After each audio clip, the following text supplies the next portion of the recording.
একাত্তরের মুক্তিযুদ্ধের মতো জুলাই যোদ্ধারাও দেশের সার্বভৌমত্ব রক্ষায় ভূমিকা রেখেছে। ক্ষমতায় গেলে তাদের সহায়তায় আলাদা বিভাগ গঠন করা হবে বলে জানিয়েছেন বিএনপির চেয়ারম্যান তারেক রহমান। রাজধানীর কৃষিবিদ ইনস্টিটিউটে জুলাই গণ অভ্যুত্থানে নিহত ও আহত পরিবারের সাথে মতবিনিময় সভায় তিনি বলেন, আগামী নির্বাচনের মাধ্যমে নিরাপদ গণতান্ত্রিক বাংলাদেশ প্রতিষ্ঠা করতে না পারলে গণ অভ্যুত্থানের সব অর্জন ব্যর্থ হবে। যারা গণ অভ্যুত্থানের চেতনাকে নিজ স্বার্থে ব্যবহার করতে চায় তাদের বিরুদ্ধে সজাগ থাকার আহ্বান জানান তারেক রহমান। কামরুজ্জামান রাজীবের রিপোর্ট। যাদের আত্মত্যাগের কারণে দেশ ফ্যাসিবাদ মুক্ত হয়েছে, সেই জুলাই যোদ্ধাদের বুক ভরা কষ্টের কথা খুব কাছ থেকে শুনলেন তারেক রহমান। আশ্বাস দিলেন সবাইকে সমান মর্যাদা দেয়ার। শহীদ পরিবারের স্বজনরা অভিযোগ করেন, যে স্বপ্ন নিয়ে ২৪-এর গণ অভ্যুত্থানে ছাত্র জনতা জীবন দিয়েছে তা এখনও পূরণ হয়নি। অন্তর্বর্তী সরকারের কাছে যে প্রত্যাশা ছিল তা তারা পূরণ করতে পারেনি। আগামী সরকার যেন অন্তর্বর্তী সরকারের মতো বেইমানি না করে।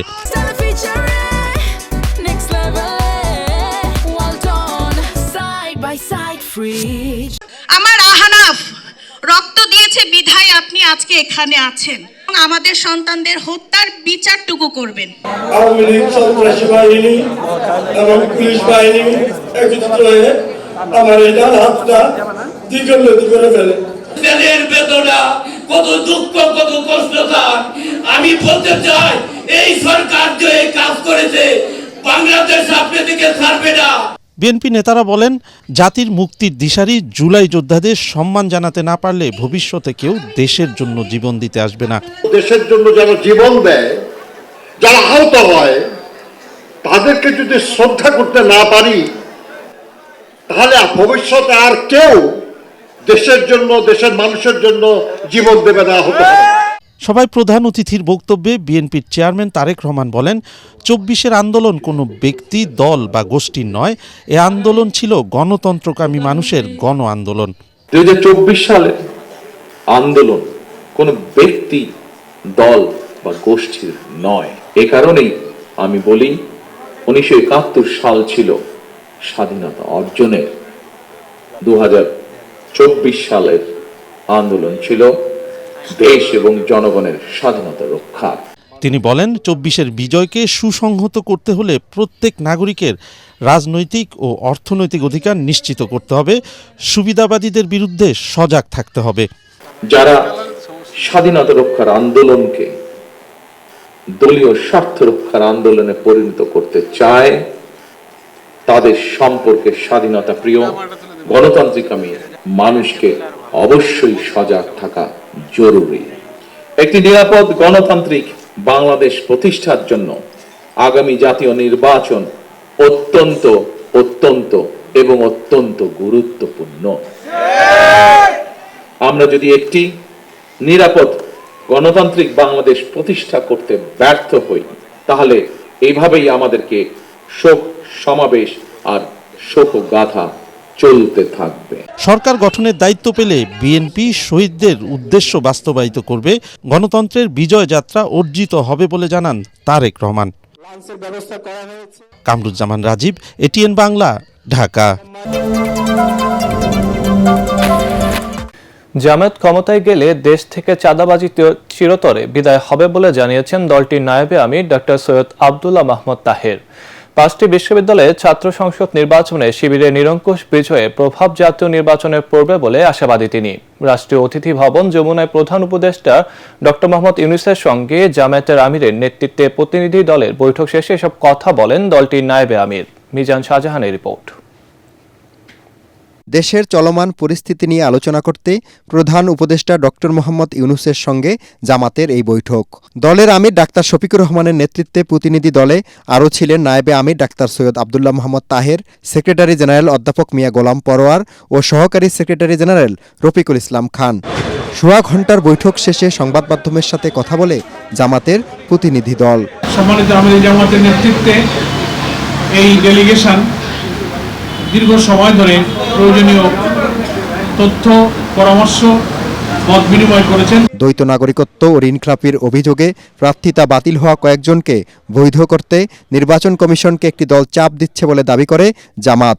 দলটির নায়েবে আমির ডাক্তার সৈয়দ আব্দুল্লাহ মোহাম্মদ তাহের বলেন, বড় দলের একটি প্রধানকে যে প্রোটোকল দেওয়া হচ্ছে জামাত আমিরকেও তা দিতে হবে। গত 2-3 সপ্তাহ ধরে কোনো একটি দলের প্রধানকে নিয়ে যে বাড়াবাড়ি করছে গভর্নমেন্ট, অতিরিক্ত সিকিউরিটি দেওয়া, অতিরিক্ত প্রোটোকল দেওয়া, এই সব কিছু মিলে তারা নির্বাচনী মাঠে যে সমতল ভূমিকার প্রশ্ন আসছে সেটিকে সুস্পষ্ট লঙ্ঘন করছে। সারা দেশে এনআইডি সহ ভোটারদের বিকাশ নম্বর সংগ্রহের যে অভিযোগ মির্জা ফখরুল ইসলাম আলমগীর করেছেন তাকে ভুয়া দাবি করে এই জামাত নেতা বলেন, তাদের ফ্যামিলি কার্ডের বিষয়টি আড়াল করতেই এসব কাল্পনিক অভিযোগ তুলছে বিএনপি।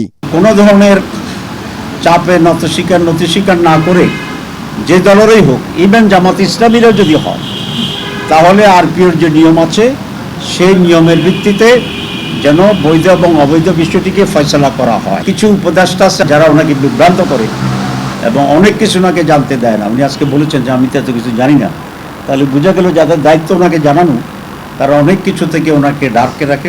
কোনো জেলার এসপিরা একটি দলের পক্ষে কাজ করছে, তাদের তালিকা করা হচ্ছে। কোনো চক্রান্ত করে জামাতের বিজয় ঠেকিয়ে রাখা যাবে না। ডাকসুতে শিবিরকে ভোট দিছে, সে বাড়িতে গিয়ে তো আর ছাত্র দলের পক্ষে থাকবে না। ফখরুল সাহেব বলছেন যে এসব ছাত্র নির্বাচন জাতীয় নির্বাচনের প্রভাব ফেলবে না। যদি এই সবগুলোতে ছাত্রদল জিতত তাহলে উনি কিন্তু বলতেন এই 5টি জায়গাতে এটা প্রমাণ হয়েছে জামাত ইসলামীকে চায় না। ইসলামী আন্দোলন জোটে না থাকলেও বরিশাল সদর আসনে তাদের প্রার্থী সৈয়দ ফয়জুল করিমকে সম্মান দেখিয়ে ওই আসনে প্রার্থী দেবে না জামাত। সবাইকে ধন্যবাদ। মিজান শাহজাহান, এটিএন বাংলা, ঢাকা। শুধু রাজনীতি নয়, অর্থনীতি সহ প্রতিটি ক্ষেত্রে নারীদের অবস্থান নিশ্চিতে বিএনপি বিনিয়োগ করবে বলে জানিয়েছেন দলটির স্থায়ী কমিটির সদস্য আমির খসরু মাহমুদ চৌধুরী। রাজধানী কৃষিবিদ ইনস্টিটিউট মিলনায়তনে ঢাকা ফোরাম আয়োজিত জাতি গঠনে নারী নীতি সম্ভাবনা ও বাংলাদেশের ভবিষ্যৎ শীর্ষক আলোচনা সভায় তিনি এসব কথা বলেন। এতে নারীর ক্ষমতায়নে বাধা ও নারী স্বাবলম্বী হওয়ার চ্যালেঞ্জ তুলে ধরেন সমাজের প্রতিষ্ঠিত নারীরা। আলোচনায় যোগ দেন বিএনপির চেয়ারম্যান তারেক রহমানের মেয়ে জাইমা রহমান। নারীদের নিয়ে খালেদা জিয়ার বিভিন্ন পরিকল্পনার কথা তুলে ধরেন তিনি। নিজের ছোট্ট জায়গা থেকেও সমাজের জন্য, দেশের জন্য কিছু করার আন্তরিকতা আমাদের সবার মধ্যে থাকা উচিত। আজ আমি এসেছি শুধু শুনতে, শিখতে এবং একসাথে কাজ করার মনোভাব নিয়ে এগিয়ে যেতে। দাদু যখন আমাদের সাথে লন্ডনে ছিলেন, আম্মা আব্বা একদিন দাদুকে সকাল সকাল দেখতে গেছিল। তো নার্স তারপরে বললেছে যে ও আমি তো আপনার মাকে চিনেছি। আম্মু আব্বু বললো কিভাবে? আপনার মাই প্রথম ইলেক্টেড প্রাইম মিনিস্টার বাংলাদেশের না? আম্মু আব্বু তো অবাক, হ্যাঁ আপনি কিভাবে জানেন? তো নার্স তারপরে বললো যে আপনাদের যে উনি যে এত কিছু করেছেন এই মেয়েদের শিক্ষার জন্য, specially primary education, food for education, cash for education, এগুলো আমাদের সরকার ওই 35-30 বছর আগে দেখে ইমপ্লিমেন্ট করেছিল।